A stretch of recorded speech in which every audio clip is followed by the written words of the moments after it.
बिस्मिल्लाहिर्रहमानिर्रहीम। आज का जो हमारा टॉपिक है एफएससी के अंदर थर्ड चैप्टर में वो है प्रोजेक्टाइल मोशन। तो बेटा आप सब लोग जानते हैं कि हमने लास्ट टाइम जो टॉपिक किया था वो था रॉकेट प्रोपल्जन का, और आज जो हमारा टॉपिक है वो है प्रोजेक्टाइल मोशन। तो प्रोजेक्टाइल क्या होता है, इसकी मोशन किस किस्म की है, तो ज़रा कम्प्रीहेंसिव वे में मैं कोशिश करूँगा समझाने की, क्योंकि अगर ज़्यादा डिटेल में गए ना या ज़्यादा मैंने इस पर डिस्कस किया तो फिर ये वीडियो काफ़ी लेंथी हो जाती है। लिहाजा उससे बचने के लिए मैं कोशिश की है कि इसको ज़रा जितना आसान तरीके से मैं एक्सप्रेस कर सकूं ताकि आप सब बच्चों को अच्छे तरीके से समझ आ सके। तो सबसे पहले देखें प्रोजेक्टाइल मोशन को हम डिफाइन कैसे करते हैं कि होती क्या है। Two dimensional motion under constant acceleration of gravity and inertia is called projectile motion. यानी कि ये दो डायमेंशन की मोशन है जो कि दो चीज़ों की वजह से होती है। एक होता है इसके अंदर एक्सेलरेशन यानी ग्रेविटेशनल एक्सेलरेशन, और दूसरी इसकी वजह होती है inertia. Inertia of the body, यानी जिस बॉडी को भी आपने फेंका वो इनर्शिया की वजह से मूव कर रहा है और साथ ग्रेविटी भी एक्ट कर रही है उसके ऊपर। तो इस किस्म की जो टू डायमेंशनल मोशन है उसे प्रोजेक्टाइल मोशन कहते हैं। अब इसकी एग्जांपल कौन कौन सी है। Motion of a football kicked bye a player, यानी कि जब कोई फुटबॉल को किक लगाता है प्लेयर तो जो उसकी मोशन होती है ना ऐसे या इस किस्म की, ठीक है, तो उस मोशन को कहते हैं प्रोजेक्टाइल मोशन। ये दो एग्जांपल मैंने इसलिए बनाई हैं ताकि कोई भी आपके माइंड में आए तो ये प्रोजेक्टाइल मोशन की एग्जांपल हैं। इसी तरीके से और होती है बेटा bullet fired from a gun. किसी भी बंदूक से जब गोली चलाई जाती है तो जो गोली की हरकत है या गोली की जो मोशन है बेटा उसको भी हम प्रोजेक्टाइल मोशन ही कहते हैं। अब प्रोजेक्टाइल मोशन को जरा डिटेल में देखें तो it is a combination of two independent motion. इसमें दो इंडिपेंडेंट मोशंस होती हैं। दो कौन कौन सी मोशन होती हैं आप देखें ना डायग्राम में, एक तरफ वो प्रोजेक्टाइल जो है वो आगे की तरफ बढ़ रहा है यानी हॉरिजेंटल मोशन जिसे कहते हैं, जिसे मोशन अलोंग एक्स एक्सिस कह सकते हैं, और दूसरी मोशन है इसकी अपवर्ड या डाउनवर्ड। जैसे मैंने ये एक एग्जांपल देखे तो उसमें सिर्फ डाउनवर्ड मोशन है और आगे फॉरवर्ड मोशन है। तो ये दो मोशन है जिसमें एक हॉरिजेंटल मोशन है as projectile moves forward due to its inertia, and the vertical motion as it moves upward और डाउनवर्ड ड्यू टू ग्रेविटी। तो इनर्शिया की वजह से उसका आगे बढ़ना, इधर से यहाँ से आगे आना और इधर से ऊपर या नीचे आना, ये ग्रेविटेशन मोशन होती है। तो ये दो किस्म की मोशन बेटा इसके अंदर है जो आप लोगों को जहन में रखनी है। हॉरिजेंटल, पहली हॉरिजेंटल, दूसरी वर्टिकल मोशन एक्स एक्सिस और वाई एक्सिस के अलोंग की मोशन, इन दोनों को जहन में रखना है। अब अगर मैं पहले जरा हॉरिजेंटल मोशन को हम डिस्कस कर लें कि हॉरिजेंटल मोशन किस किस्म की है। हॉरिजेंटल मोशन में देखें, इफ वी इग्नोर, अगर हम फर्ज कर लें कि एयर रेजिस्टेंस नहीं है, हवा की मज़ामत या हवा की फ्रिक्शन नहीं है, तो फिर no force acts on the projectile along X axis. तो फिर एक्स एक्सिस के अलोंग कोई फोर्स अमल नहीं कर रही प्रोजेक्टाइल के ऊपर। प्रोजेक्टाइल के ऊपर कोई और फोर्स अमल नहीं कर रही बेटा। अगर हम इन दो चीज़ों को या एक चीज़ को, जैसे कि एक ही चीज़ के दो नाम है, अगर इग्नोर कर दें तो कोई फोर्स अमल नहीं कर रही, यानी एफ जीरो हो तो न्यूटन सेकंड लॉ से F is equal to M A वाला जो लॉ पड़ा हुआ है, मैथ तो जीरो हो नहीं सकता। अगर फोर्स जीरो है तो इसका मतलब है एक्सेलरेशन जीरो है, यानी कि एक्स एक्सिस के अलॉन्ग जो मूवमेंट है उसमें एक्सेलरेशन जीरो है एक्सेलरेशन की हरकत में। इसका मतलब क्या हुआ कि जो इसकी वेलोसिटी है एक्स एक्सिस के अलॉन्ग वो कांस्टेंट है, क्योंकि हम ये थर्ड चैप्टर के स्टार्ट में ही पढ़ चुके हैं। If an object moves with uniform velocity it's acceleration is zero. Only in this case सिर्फ एक्सेलरेशन जीरो होता है। तो एक्सेलरेशन जीरो है, इसका मतलब है वेलोसिटी कांस्टेंट है। अब इसको थ्योरी में कैसे लिखेंगे, इसका मतलब है projectile moves with constant velocity along X axis, यानी कि प्रोजेक्टाइल मोशन के अंदर एक्स एक्सिस के अलोंग की जो मूवमेंट है सिर्फ उसी में वेलोसिटी कांस्टेंट, एक्सेलरेशन जीरो और फोर्स जीरो होती है। तो ये जो तीन चार पॉइंट्स है ना बेटा, ये इसकी समरी है। ये शॉर्ट क्वेश्चन में भी आ सकते हैं और ये एमसीक्यूज भी बनता है और लॉन्ग क्वेश्चन का हिस्सा तो ये है ही है।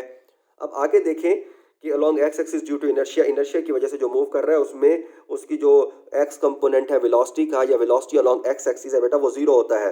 The only force act on the projectile, अब आते हैं जरा वाई एक्सिस के मूवमेंट की तरफ। The only force act on the projectile is gravity, सिर्फ ग्रेविटी ही अमल कर रही है क्योंकि एक्स एक्सिस की तो जीरो और वाई एक्सिस में सिर्फ ये है gravity. So in vertical motion the only acceleration due to gravity is present. अब वर्टिकल मोशन है तो उसमें सिर्फ एक ही एक्सेलरेशन, यानी एक्सेलरेशन अलोंग वाई एक्सिस को देखें या वाई कंपोनेंट ऑफ एक्सेलरेशन को देखें तो सिर्फ जी है, जिसकी वैल्यू हम सब जानते हैं 9.8 मीटर पर सेकंड स्क्वायर होती है।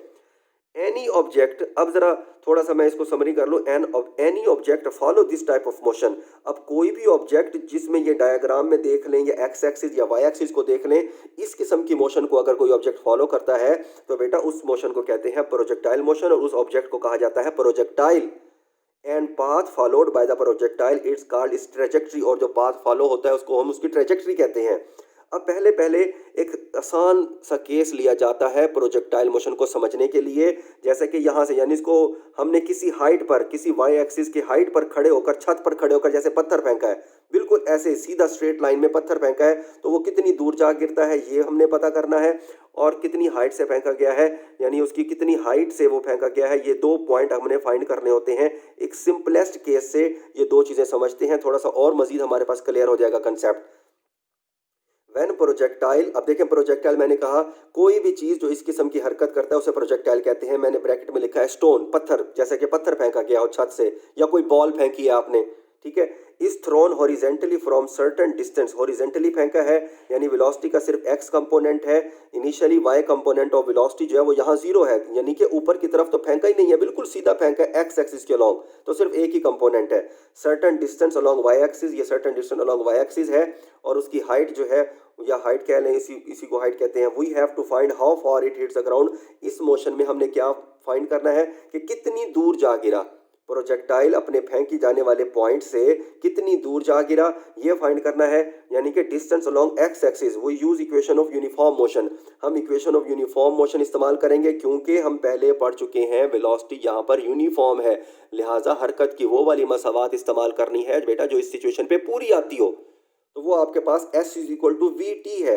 अब इसको x एक्सिस के लॉन्ग लिखेंगे, इस s की जगह x आएगा क्योंकि डिस्टेंस x है, और जो वेलोसिटी है बेटा x कंपोनेंट के लॉस वो वी एक्स कहलाता है, और टाइम t तो जनरल होता है वो वैसे कहा जाएगा।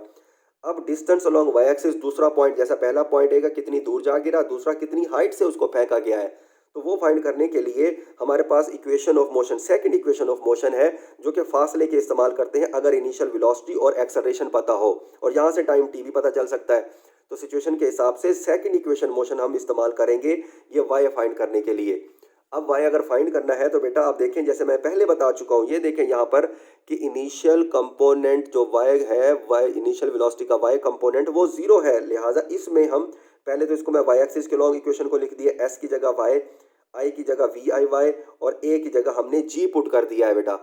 अब जब इसमें, जैसा कि मैं पहले बता चुका हूँ, इसको सीधा फेंका है, वाई एक्सिस के लॉन्ग तो है ही नहीं, लिहाजा इसकी जगह आएगा जीरो, ये यहाँ पर जीरो पुट करेंगे तो ये इस प्रोडक्ट खाना खत्म हो जाएगा, सिर्फ यही बच जाएगा 1/2 जी टी स्क्वायर। तो ये दो इक्वेशन, इक्वेशन 1 और इक्वेशन 2 बेटा इस केस के लिए इस्तेमाल होते हैं जब किसी प्रोजेक्टाइल को हॉरिजेंटली फेंका जाए। एक्सरसाइज और रियल लाइफ में बेटा बहुत सारे केसेस में आपको इसी किस्म के केसेस का सामना करना पड़ेगा, जिसमें प्रोजेक्टाइल को बिल्कुल सीधा फेंका जाता है, हॉरिजेंटली फेंका जाता है, छत से फेंका जाता है, या रॉकेट से कोई बॉम्ब फेंका गया है, एरोप्लेन से कोई खाने का पैकेट फेंका गया है बेटा। उन तमाम केसेस में जो डिस्टेंस है या जो वाई है, हाइट है, वो इन्हीं दो इक्वेशन से हम फाइंड आउट करेंगे। तो ये एक सिंपलेस्ट केस है, आई होप आपको आज समझ आ गया होगा, और ये बहुत ही बेसिक लेवल का है। अगर ये नहीं समझ आएगा तो बेटा आगे वाले टॉपिक समझ नहीं आएंगे। इस पर टाइम लगाएं, इसको अच्छे तरीके से देखें, कोई पॉइंट कोई चीज़ समझ नहीं आती तो मुझसे पूछें।